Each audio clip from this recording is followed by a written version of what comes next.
Hello there, welcome back to another review of another Dolph Lundgren film. This time it is Sting Trade, which I would say is the last great flick that Dolph did, sad to say. There's a couple that is but as like a really solid film, I would say this is the last great one. This is 2014. And I always keep thinking Dolph directed this, but he didn't. It was this guy named Ekachai Uekrongtham. I ruined that name, I know I did.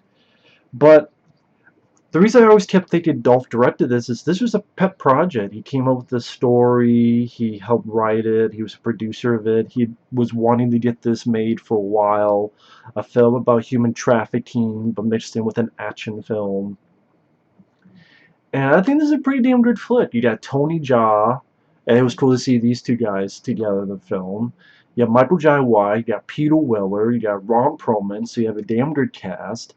The flick is slickly shot, meaning, the cinematography. I didn't notice a tremendous amount of over-the-top filtering. It didn't look cheap. It looked like a film that could have gone into movie theaters. Sadly, it didn't, at least not around where I was at. Maybe if it did, like one of those handful of theaters things, but not nationwide.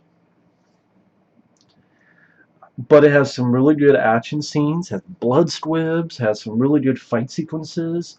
The fight between Tony Jaa and Dolph was satisfying, and then there's a fight scene between Tony Jaa and Michael Jai White. Both those fights were better than, say, Sylvester Stallone versus Jean-Claude Van Damme in Expendables 2, which that's sad when you think about it, but I think that's the truth, in my opinion. This plot is fairly simple and straightforward. Dolph Lundgren is a Jersey cop, and him and a group of people are trying to take down this group of human traffickers, sex traffickers, led by Ron Perlman, who I think his character is from Serbia, I believe. And there's this shootout at the docks on a pier. One of Ron Perlman's sons gets killed. Ron Perlman gets arrested. His asshole attorney lets him out. And then retribution for his dead kid. He has a couple of dead kids. He has a couple of kids, but I think it was his youngest son that got killed. So the bad guys shoot a damn rocket into Dolph Lundgren's home. Pretty decent explosion. There's a couple of CG enhancements, but for a good chunk of it, it's practical. His wife is shot and killed. His daughter, you think, is killed.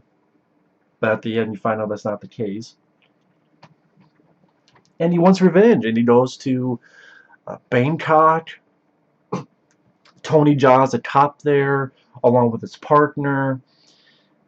He also has a girlfriend who is an informant, works undercover, trying to weed out who the human traffickers are. The movie is not too long. It's only 90-some minutes long. What, 96 minutes long? Like an hour. You take out the end credits, like an hour and 32, hour and 33, give or take. And like I say, it looks slick. It looks like there's a budget behind it. It's fairly well filmed compared to other films. I mean, this director, I don't know what else this guy has done, but he didn't do that bad of a job. Tony Jaa, he does speak a little bit of English. Yeah, he's not the most fluent, but I understood what he was saying, and I've seen much worse. I mean, I think he speaks better than Kun Lee, who was in Dragging Eyes, which I reviewed that film. That's a piece of shit. Or Punch Your Wounds, which is the last review I did. It was worth one watch to see Dolph Lundgren as an Aryan Brotherhood racist, like rapist guy, like different role for Dolph. But Kun Lee, like if Tony Jaa starred in that film instead of Kun Lee, I think that would have been fantastic. And I know these two guys were going to do another film. It was like a period piece, like Western movie. I think it was called A Man Will Rise, but I guess Tony Jaa didn't finish it because he went off to do the Fast and Furious movie and the Triple X movie and other stuff, and the producer. Apparently, there's some backstory behind that. So I guess that film never got finished. It will never get released. Michael Jai White is a guy who's working with Dolph, and then he's a traitor, he's a turncoat, he's a two-faced prick. It was cool to see Michael Jai White in this kind of role, and he has a very fun fight with Tony Jaa. Terry Hayuki Tagawa makes a quick appearance. Sadly, I wish he would have been in it more because I like the guy, but it was cool to see him at least. Peter Weller as the captain, that was cool to see. He has some fun, like hard edge captain lines, like he's talking to the asshole lawyer and he goes, "You look at him, poke your fucking eyes out." It was cool to hear Peter Weller talk like that. There he is right there. RoboCop himself. He disappears because his scenes are in Jersey and then Dolph goes overseas and Peter Weller doesn't go along with Michael Jai White. Just Michael Jai White himself goes along. Then they get with Tony Jaa. So that's too bad. We'd like to have seen Peter Weller in the film a bit more. But I thought they shot the locations in Bangkok and wherever else fairly well, competently. There's a moment where Dolph sneaks out of a hospital. I thought the musical score in that was pretty good. Not too shabby of a score. There's a fun moment where when Dolph sneaks out of hospital after finding out his family is dead, he gets a shotgun, he shoots some guys in a restaurant, shoots a guy in the head, gets information from this asshole lawyer, shoots him. Granted, one nitpick I could say, he blows up the restaurant. That was pretty bad CG. You didn't need that. If you couldn't do it, just don't do it at all. So like that's one little check mark I have against the film. There's a lot more good than bad, and I know not everyone's a fan of this film. I know a good friend of mine, Efrie's not a fan of this film. That's cool. We agree to disagree. I think it's a fairly fun, entertaining film. Again, compared to a lot of these other Dolph films of recent, I definitely think it's the best one of,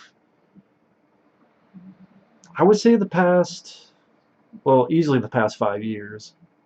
Which maybe that's not saying much, but I didn't mind the chase sequence where Dolph arrives via plane and Tony Jaa chases him because by this point Michael Jai White has framed Dolph for the death of Tony Jaa's partner, and Tony Jaa thinks Dolph did it, so he chases Dolph, and Dolph jumps on a truck and he gets rolled off. He gets on a motorcycle. He's going on a motorcycle while Tony Jaa is chasing him through these narrow places in the marketplace and on rooftops, and gets Dolph off of the motorcycle. I thought that was a pretty decent chase sequence. Uh, Again, I thought it was competently shot. I didn't notice a tremendous amount of shaky cam or too quick editing. And there's some decent bits of gore. Like this one point where Dolph's trying to get information, he stabs the guy in the leg, and then the guy tries to do something, so he stabs the guy right in the neck, and then kicks the guy right through glass. That was pretty fun. I think the fight between Dolph Lundgren and Tony Jaa was great. They get some. It's not just one-sided. They both get their hits in. Dolph showing a little bit of his martial arts and his strength. Tony Jaa his agility and quickness. And a good chunk of his shot wide, so you can see that they're actually doing it. It's not Steve Seagal fucking 90% of his fucking double, like Seagal does nowadays in his movies. Or he's done for like 20 years in his movies now. This is quite the opposite. Damn good fight. I don't want to get too detail oriented in that fight in case you want to see it. It's a fun fucking fight. And also there's some nice moments of the character acting, showing emotion with the eyes. I know that seems like a strange notion, but it could be an underrated trait. Like near the beginning of the film, when you first see Tony Jaa in action, he's saving this girl and fucking these guys up with his belt. And then he shows some nice emotion in his face and his eyes when he sees this woman that was being sold to human trafficking, and he fucks this guy up and drops his ass off a building. Or later on in the scene I'm coming up where Dolph sees these women in these cages, and like the emotion in Dolph's face and his eyes, it's good acting. You know, again, that's stuff that not many people would mention, but I appreciate little stuff like that. It it's little touches like that that helps the scene. And then Tony Jaa finds out Michael Jai White killed his partner, so him and Jai White have a good fight. Uh, they Tony Michael Jai White, a great martial artist. I know I'm fumbling my words. But it's sad that, here's a film that not many people talk about, not many people mention, didn't get much of a theatrical release. Nowadays, no one ever talks about Skin Trade. It's pretty much forgotten. Yet these has two damn good fight scenes: Dolph versus Tony Jaa and Michael Jai White versus Tony Jaa. Satisfying moment where Tony Jaa does his great sort of double knee, kicking the guy, and Jai White's head goes through the glass and fucks up his neck. And these are better than fight scenes you get nowadays in big movies. I mean, it's kind of pathetic when you think about it.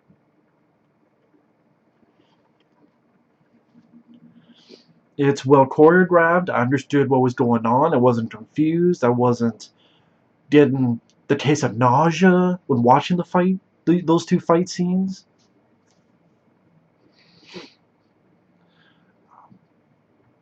Dolph has some nice moments fucking up bad guys. He smashes a guy's face in with the butt of a gun. He's shooting people.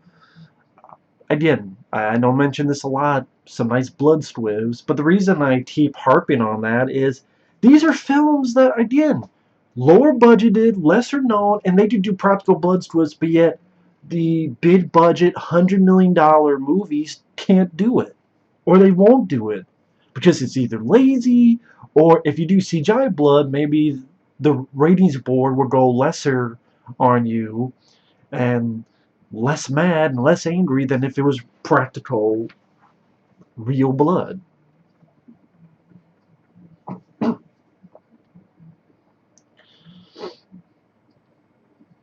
EDF finale that I would like to have been a little bit longer. It's at the Cambodian border. Ron Perlman and another of his sons are trying to get on this helicopter. A fun moment where Dolph gets to shoot this rocket launcher. That was cool to see because it reminded me a little bit of Men of War.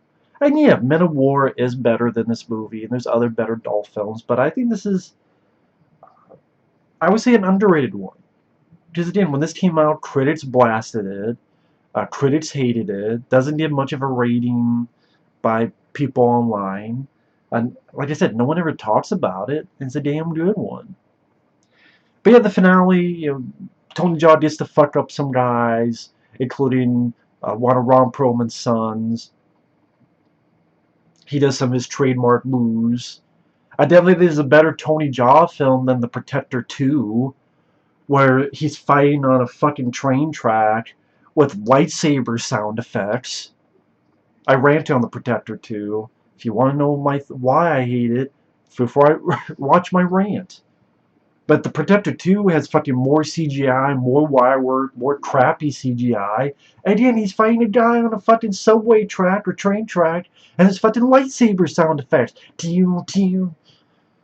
It's definitely better than Ombak 2 and 3, which were confusing fucking pieces of shits. Like Tony Jaa Sally, he did Ombak, which I liked, the first Protector film, which I liked, and then this film. I can't really think of any other films he's been in that I've enjoyed other than those three. Sad, but